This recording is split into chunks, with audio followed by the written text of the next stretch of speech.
നമസ്കാരം. ഇപ്പോൾ കിട്ടിയതിലേക്ക് പ്രിയ പ്രേക്ഷകർക്ക് സ്വാഗതം. ഞാൻ ഗോകുൽ രവി. എന്നോടൊപ്പം കേൾവി പരിമിതരെ സഹായിക്കുവാനായി സോന ജെറി. വിശദമായ റിപ്പോർട്ടുകളിലേക്ക് കടക്കുകയാണ്. യൂത്ത് കോൺഗ്രസ് സംസ്ഥാന അധ്യക്ഷൻ രാഹുൽ മാങ്കൂട്ടത്തിലിന് എല്ലാ കേസുകളിലും ജാമ്യം. സെക്രട്ടേറിയറ്റ് മാർച്ചുമായി ബന്ധപ്പെട്ട കേസിൽ പ്രിൻസിപ്പൽ സെഷൻസ് കോടതിയും DGP ഓഫീസ് മാർച്ചുമായി ബന്ധപ്പെട്ട കേസിൽ CJM കോടതിയും ജാമ്യം അനുവദിച്ചു. വ്യവസ്ഥകളോടെയാണ് ജാമ്യം. നടപടികൾ പൂർത്തിയായാൽ ഇന്ന് തന്നെ ജയിൽ മോചിതനാകും. ജനുവരി 8-നാണ് അടൂരിലെ വീട്ടിലെത്തി രാഹുൽ മാങ്കൂട്ടത്തിലിനെ കന്റോൺമെന്റ് പോലീസ് കസ്റ്റഡിയിലെടുത്തത്.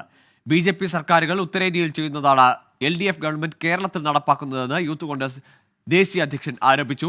ജനങ്ങൾക്കായുള്ള പോരാട്ടം തുടരുമെന്നും BV ശ്രീനിവാസ് 24-നോട് പറഞ്ഞു.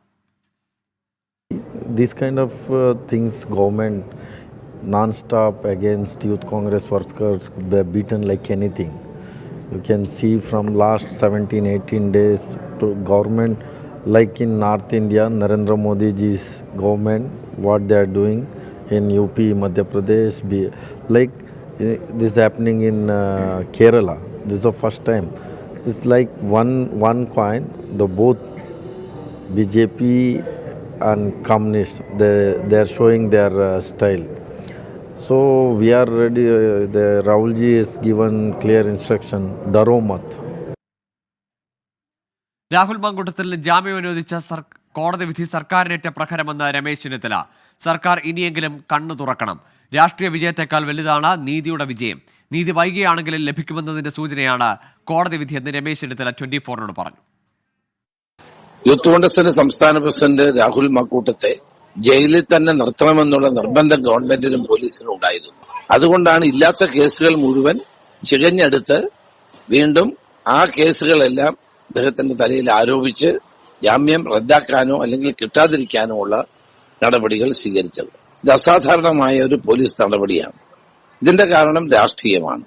ആ രാഷ്ട്രീയത്തെ ജുഡീഷ്യറി മനസ്സിലാക്കി എന്നുള്ളതാണ് ഇതിൽ നിന്ന് വ്യക്തമായി സൂചന ഉണ്ടാവുന്നത്. തീർച്ചയായും ഇത് സർക്കാരിനേറ്റ പ്രഹരമാണ്. അത് ഇനിയെങ്കിലും ഗവൺമെന്റ് കണ്ണു തുറക്കട്ടെ എന്നാണ് എനിക്ക് പറയാനുള്ളത്. സത്യത്തിന്റെയും നീതിയുടെയും വിജയം അല്പം വൈകിയാണെങ്കിലും ഉണ്ടാകും എന്നുള്ളതിന്റെ ഏറ്റവും വലിയ ഉദാഹരണമാണ്. രാഹുൽ മാങ്കൂട്ടത്തിന് ജാമ്യം നൽകാതിരിക്കാൻ സർക്കാർ പരമാവധി ശ്രമിച്ചെന്ന് കോൺഗ്രസ് നേതാവ് രാജ്മോഹൻ ഉണ്ണിത്താൻ. അനാവശ്യമായി അകാരണമായി ഒരു യൂത്ത് കോൺഗ്രസ് നേതാവിനെതിരെ കേസ് ചുമത്തുകയും അദ്ദേഹത്തെ റിമാൻഡ് ചെയ്യുകയും ചെയ്തതിനു ശേഷം അദ്ദേഹത്തെ പുറത്തു വിടാതിരിക്കാൻ എന്നല്ല വീണ്ടും 3 FIR കൂടെ അദ്ദേഹത്തിന്റെ പേരിൽ എടുത്തിട്ടുള്ളത്. അപ്പൊ സ്വാഭാവികമായി എത്ര കണ്ട് ഹീനമായ പ്രവൃത്തിയാണ് കേരള ഗവൺമെന്റ് ഒരു യൂത്ത് കോൺഗ്രസിനോട് നടത്തിയിരിക്കുന്നത് മനസ്സിലാക്കാൻ കഴിയും. അതുകൊണ്ട് ഇതിപ്പോ ഞങ്ങൾ നേരത്തെ പറഞ്ഞു, ഒന്ന് രാഷ്ട്രീയമായി ഞങ്ങൾ നേരിടും, 2 നിയമപരമായി നേരിടും. നിയമപരമായ പോരാട്ടത്തിൽ ഞങ്ങൾ വിജയിച്ചു. സലീം മാലിക് ചേരുന്നുണ്ട് തിരുവനന്തപുരത്ത് നിന്ന്. സലീം, ഏതായാലും ദിവസങ്ങൾ നീണ്ട പ്രതിഷേധമാണ് രാഹുൽ മാങ്കൂട്ടത്തിന്റെ അറസ്റ്റിനെ റിമാൻഡിനെ തുടർന്ന് കേരളം കണ്ടത്. ഏതായാലും ആ വിഷയത്തിൽ സജീവമായ ചർച്ച നിലനിർത്താൻ യൂത്ത് കോൺഗ്രസിനും കോൺഗ്രസിനും ഒക്കെ സാധിക്കുകയും ചെയ്തു. ഇന്ന് തന്നെ രാഹുൽ മാങ്കൂട്ടത്തിന് ജയിൽ മോചിതനാവാൻ സാധിക്കുമോ? ഇപ്പോൾ തന്നെ സർക്കാരിനേറ്റ് തിരിച്ചടിയെന്ന് പ്രതിപക്ഷ നേതാക്കൾ, കോൺഗ്രസ് നേതാക്കൾ ഇതിനെ വിശേഷിപ്പിക്കുന്നുവല്ലോ, ഈ ജാമ്യം ലഭിച്ച സാഹചര്യത്തെ.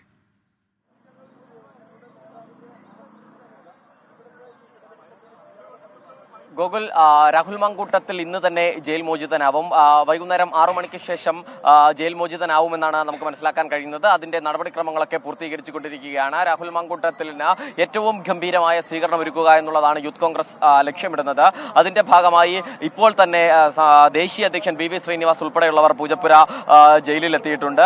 മാത്രമല്ല യൂത്ത് കോൺഗ്രസിന്റെ പ്രവർത്തകർ ഇതിനോടകം തന്നെ ഇവിടെ സജീവമായി കഴിഞ്ഞു. ഇപ്പോൾ തന്നെ ഇനിയും മണിക്കൂറുകൾ കഴിഞ്ഞിട്ടാണ് രാഹുൽ പുറത്തിറങ്ങുകയും സ്വീകരണം െങ്കിലും ഇതിനോടകം തന്നെ യൂത്ത് കോൺഗ്രസിന്റെ പ്രധാനപ്പെട്ട നേതാക്കളൊക്കെയും ഇവിടേക്ക് എത്തിക്കഴിഞ്ഞിട്ടുണ്ട്. മാത്രമല്ല യൂത്ത് കോൺഗ്രസിന്റെ സംസ്ഥാന ഉപാധ്യക്ഷൻ അബിൻ വർക്കി ഉൾപ്പെടെയുള്ളവരും, ഷാഫി പറമ്പിൽ MLA, നേരത്തെ മുൻ അധ്യക്ഷനായിരുന്ന ഷാഫി പറമ്പിൽ MLA ഉൾപ്പെടെയുള്ളവർ ഇവിടെ എത്തിയിട്ടുണ്ട്. വലിയ തരത്തിലൊരു സ്വീകരണം രാഹുൽ മാങ്കൂട്ടത്തിന് നൽകുക, അത് ഏത് നിലയിൽ വേണമെന്നുള്ളതൊക്കെ തീരുമാനിച്ചിട്ടുണ്ട്. നേരത്തെ ഒരു നൈറ്റ് മാർച്ച് കൂടി യൂത്ത് കോൺഗ്രസ് പ്ലാൻ ചെയ്തിരുന്നു. ആ നൈറ്റ് മാർച്ച് ഏത് നിലയിലേക്ക് മാറ്റണം എന്നുള്ളതിൽ ചർച്ച കൂടിയാണത്.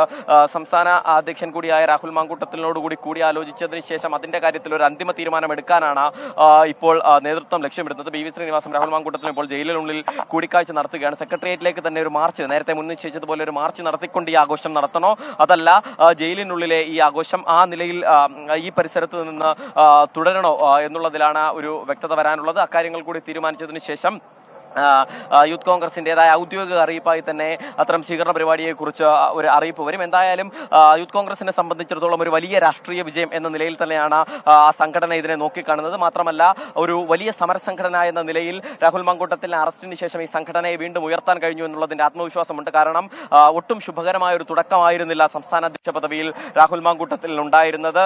വ്യാജ ഐഡന്റിറ്റി കാർഡ് വിവാദം ഉൾപ്പെടെ നിറം കെടുത്തിയ തുടക്കമായിരുന്നു. പക്ഷേ ആ നിറം കെടുത്തലിനെയൊക്കെ മറികടക്കാൻ നവകേരള സദസ്സും അതുമായി ബന്ധപ്പെട്ട സമരങ്ങൾക്കും കഴിഞ്ഞിരുന്നു.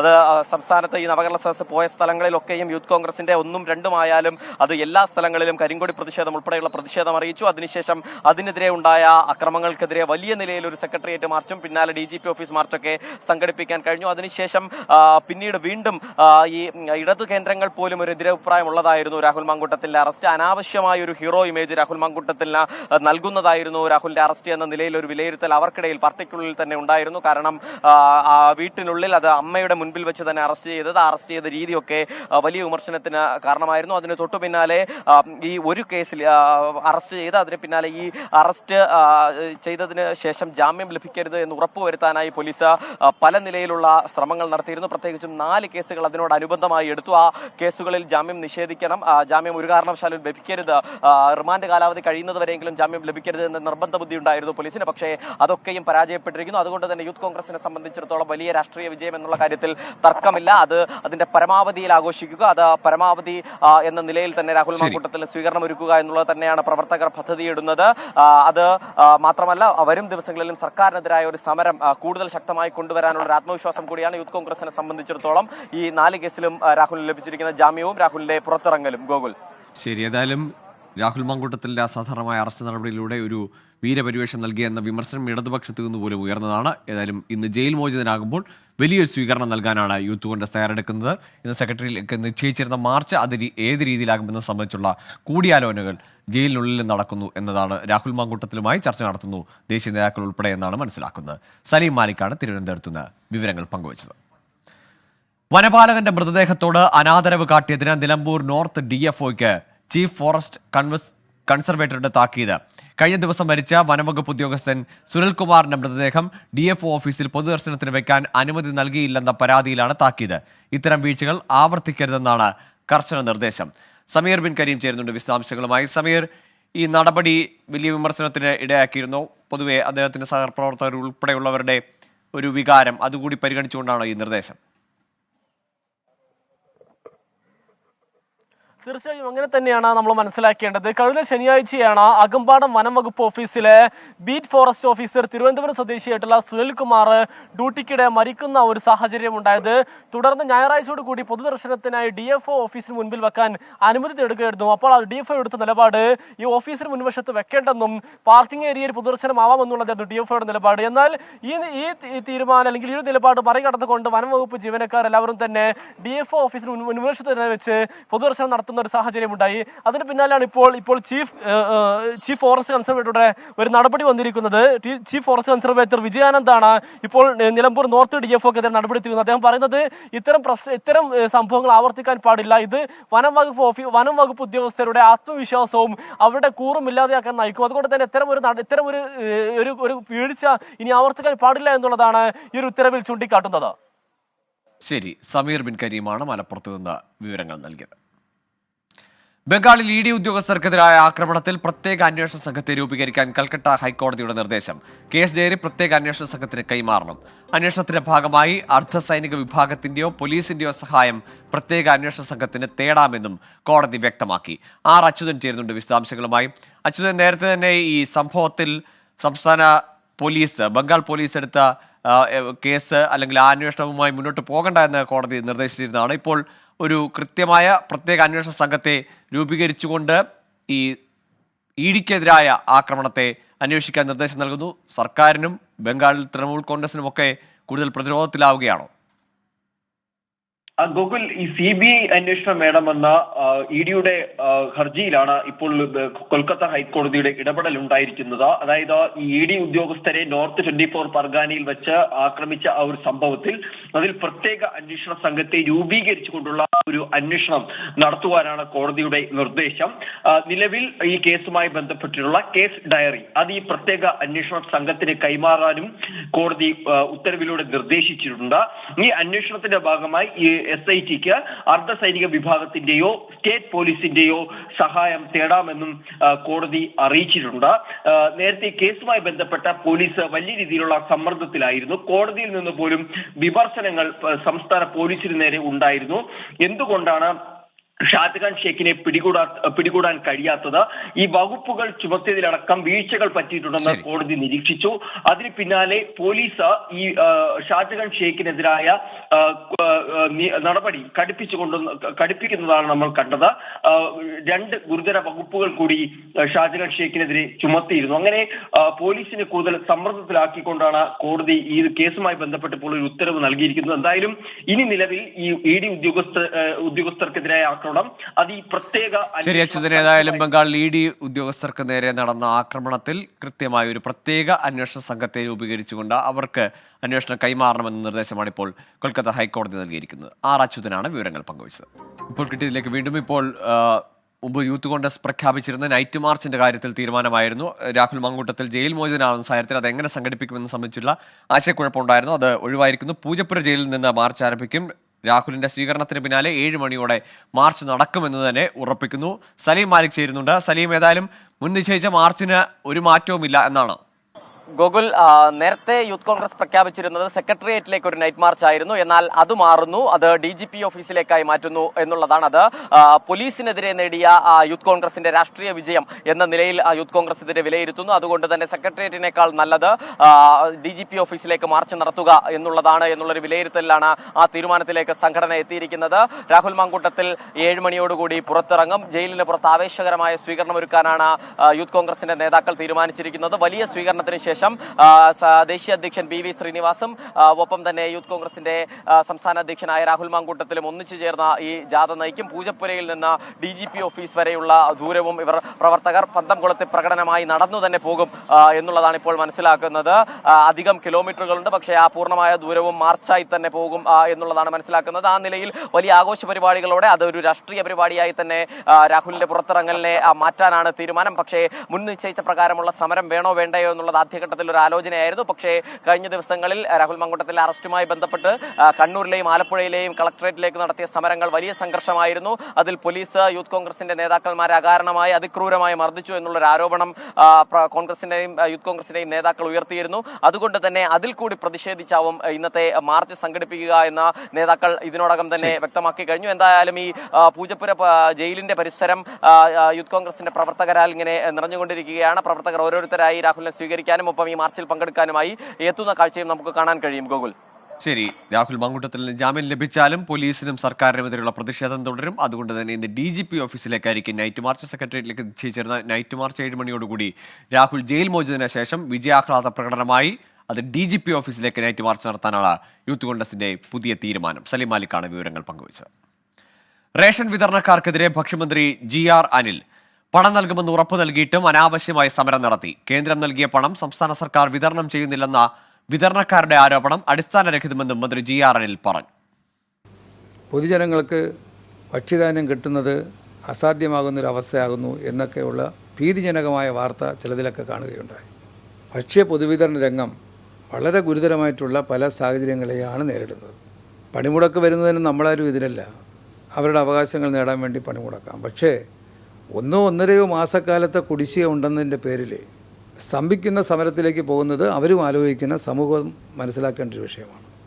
അടച്ചിട്ട് അല്ലെങ്കിൽ അതിനെ പൂർണ്ണമായി സ്തംഭിപ്പിച്ച ഒരു സമരത്തിലേക്ക് ഒരുപാട് പ്രയാസങ്ങളൊക്കെ ഉണ്ടെങ്കിൽ പോലും പോകാത്തത് എന്താ കാര്യം? ജനങ്ങളോടുള്ള അവർക്കും പ്രതിബദ്ധതയില്ലേ? VA ഗിരീഷ് ചേരുന്നുണ്ട് തിരുവനന്തപുരത്ത് നിന്ന് വിശദാംശങ്ങളുമായി. ഗിരീഷ്, ഇന്നലെ ഈ വിതരണക്കാർ പറഞ്ഞത് സർക്കാർ അല്ലെങ്കിൽ മന്ത്രിയുമായി നടത്തിയ ചർച്ചയിൽ അദ്ദേഹം ആവശ്യങ്ങളൊക്കെ അംഗീകരിച്ചു എന്നാണ്. തൊട്ടു പിന്നാലെ മന്ത്രിയുടെ വാർത്താക്കുറിപ്പ് ഇറങ്ങി. അങ്ങനെ ഒരു സമ്മർദ്ദത്തിന് നിലകൊള്ളില്ല, അല്ലെങ്കിൽ അതിന് വഴങ്ങില്ല, ഇത്തരത്തിലുള്ള അനാവശ്യമായ സമരങ്ങൾക്ക് വഴങ്ങില്ല എന്ന്. അത് തന്നെയാണോ ഇന്ന് വിശദീകരിച്ചത് മന്ത്രി? റേഷൻ വിതരണക്കാർക്കെതിരെ ഭക്ഷ്യമന്ത്രി എന്ന രൂക്ഷമായ വിമർശനമാണ് നടത്തിയത്. ഇത്തരത്തിൽ വിതരണക്കാർ, ട്രാൻസ്പോർട്ടേഷൻ കരാറുകാർ നടത്തിയ സമരം അനാവശ്യമായിരുന്നു. പണം നൽകുമെന്ന ഉറപ്പ് നൽകിയിട്ടും ഇവർ സമരം ചെയ്യുകയായിരുന്നു എന്നുള്ളതാണ് മന്ത്രിയുടെ ഏറ്റവും പ്രധാനപ്പെട്ട ആരോപണം. സമരം ചെയ്ത് ഒരു ന്യൂനപക്ഷം മാത്രമാണ്. റേഷൻ വ്യാപാരികളുടെ കമ്മീഷനുള്ള ചെലവായിട്ട് ഒരു മാസം 27 കോടി രൂപയാണ് കേന്ദ്രം തരുന്നത്.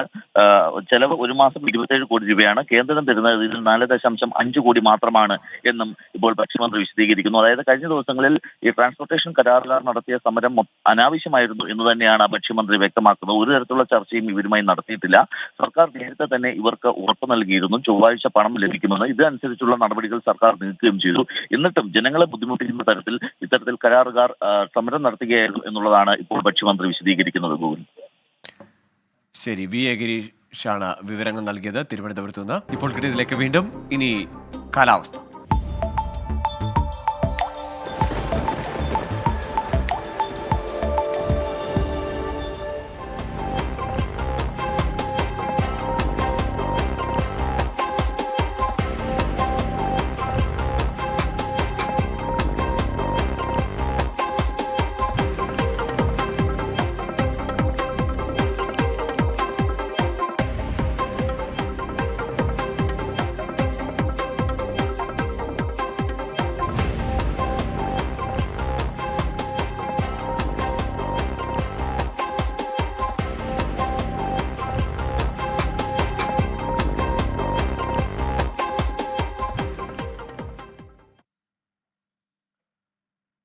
ഇടുക്കി പൂപ്പാറ പന്നിയാർ പുഴയിൽ ഒഴുക്കിൽപ്പെട്ട് 2.5 വയസ്സുകാരന് ദാരുണാന്ത്യം.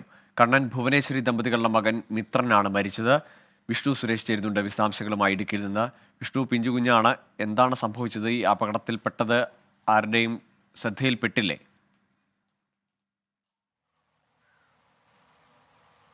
ഗൂഗിൾ 2:30 സംഭവം. ഇവർ താമസിക്കുന്ന വീടിന്, അമ്മയുടെ വീടാണ്, അതിന് തൊട്ടടുത്താണ് ഈ പുഴ ഉണ്ടായിരുന്നത്. ഈ മരിച്ച മിത്രനും അതോടൊപ്പം തന്നെ സഹോദരനും ചേർന്ന് ഈ പുഴയ്ക്ക് സമീപം പോവുകയും മിത്രൻ പുഴയിലേക്ക് ഇറങ്ങുകയും ചെയ്തു. ഇതിനിടയിൽ അമ്മയോട് മിത്രൻ പുഴയിൽ ഇറങ്ങിയ കാര്യം പറയാൻ സഹോദരൻ പോയി. ഈ ഘട്ടത്തിലാണ് മിത്രൻ പുഴയിലേക്ക് ഒഴുകി പോകുന്നത് കണ്ടത്. പിന്നീട് നാട്ടുകാർ ഉൾപ്പെടെ ഇടപെട്ട് രക്ഷാപ്രവർത്തനം നടത്തി.